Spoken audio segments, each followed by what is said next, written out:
আমি শুধু না, বাংলাদেশের সবচেয়ে পপুলার পত্রিকা প্রথম আলো রিপোর্ট করেছিল মেহেদী হাসান মিরাজ, আপনারা নিশ্চয়ই স্ক্রিনশটটা দেখছেন, যাচ্ছেন। শেষ মুহূর্তে মেহেদী হাসান মিরাজকে কাট লিস্টে পাঠানো হয়েছে।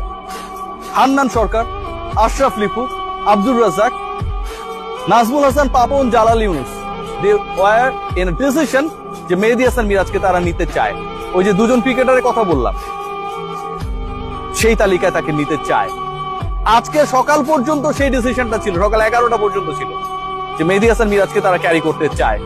মেহেদী হাসান মিরাজকে ফোন করে জানানো হয়েছে to be ready to fly. আমি যতটুকু জানি বিভিন্ন সূত্র থেকে মেহেদী হাসান মিরাজের ঢাকার বাইরে কোথাও যাওয়ার কথা ছিল, সেই প্ল্যানটাও চেঞ্জ হয়ে গেছে। কারণ বিশ্বকাপে যেতে হবে, ইউএসএ যেতে হবে, এটা তো ফাইজলামি না ভাই। আপনি রংপুর, দিনাজপুর, রাজশাহীতে ঘুরে বেড়াইতেছেন, হ্যাঁ, আর আপনাকে দল ডাকতেছে, আপনি যাইবেন না? চান্ডিকা হাথুরু সিং এর চান না। বাংলাদেশ ক্রিকেটে সেটাই হয়, যেটা কোচ চায় বা চায় না। চান্ডিকা হাথুরু সিং এর চায় না। সো মেহেদী হাসান মিরাজকে যেই চান না কেন, তিনি হতে পারেন বিসিবি প্রেসিডেন্ট, তিনি হতে পারেন চিফ সিলেক্টর, তিনি হতে পারেন অন্য সিলেক্টর, তিনি হতে পারেন ক্রিকেট অপারেশন, বাংলাদেশ ক্রিকেট বোর্ডের সবচেয়ে শক্তিশালী যে ডিপার্টমেন্ট, সেই ডিপার্টমেন্টের চেয়ারম্যান।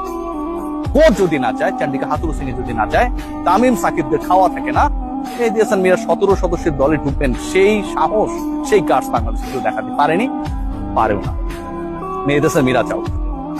ওভারঅল যদি দলে বলি, একটা বড় চমকের জায়গা